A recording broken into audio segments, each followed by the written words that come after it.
അതുകൊണ്ട് എല്ലാവർക്കും സമയമുണ്ട് ബൈബിൾ വായിക്കാൻ, വചനം വായിക്കാൻ ഒരു അഭിഷേകം കർത്താവേ തരണേ. പ്രിയമക്കളെ, ഞാൻ നിങ്ങളോട് പറയുന്നു, ദൈവത്തിന്റെ അപരിമയമായ ശക്തിയിൽ ആശ്രയിച്ചുകൊണ്ട് ഞാൻ പറയുന്നു, നിങ്ങൾ ഇന്ന് ഇത് ആഗ്രഹിച്ചാൽ നിങ്ങൾക്ക് ദൈവവചനത്തിന്റെ ഒരു അഭിഷേകം കിട്ടും.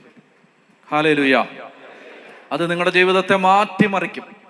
നിങ്ങൾക്ക് അസാധാരണമായ ദൈവത്തിന്റെ സ്നേഹവും ഇടപെടലും കാണാനുള്ള ഭാഗ്യം ഈ ആയുസ്സിൽ തന്നെ ദൈവം തരും.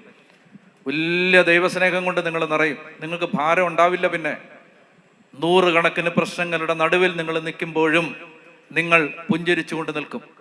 ഒരു അഗ്നി തടാകത്തിലേക്ക് നിങ്ങളെ വലിച്ചെറിഞ്ഞാലും അവിടെ നിങ്ങൾ തീച്ചൂളക്കകത്തേക്ക് എറിയപ്പെട്ട 3 ചെറുപ്പക്കാരെ പോലെ കീർത്തനം പാടി ദൈവത്തെ ആരാധിക്കും. ഭയം ദൈവം എടുത്തു മാറ്റും. ആത്മധൈര്യം ദൈവം തരും. നിരാശ മാറും, പരാജയം മാറും.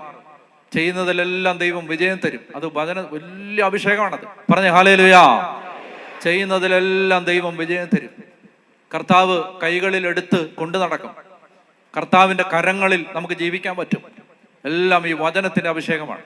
ദൈവവചനത്തെ ഗൗരവമായി എടുത്ത ഒരു മനുഷ്യന്റെയും ജീവിതം പരാജയപ്പെട്ടു പോകാൻ ദൈവം അനുവദിച്ചിട്ടില്ല. കണ്ണടയ്ക്കാം, കരങ്ങൾ ഉയർത്താം. അടുത്ത് നിൽക്കുന്നവരെ ഇനി ശ്രദ്ധിക്കരുത്. ഒരു 10 പേര് നിങ്ങളുടെ സ്വരം കേൾക്കട്ടെ. ഹൃദയം തുറക്കണം, അധരം തുറക്കണം. ആരെയും ശ്രദ്ധിക്കാതെ വിട്ടുകൊടുത്ത് കർത്താവിനെ സ്തുതിക്കണം. Hallelujah, hallelujah, hallelujah.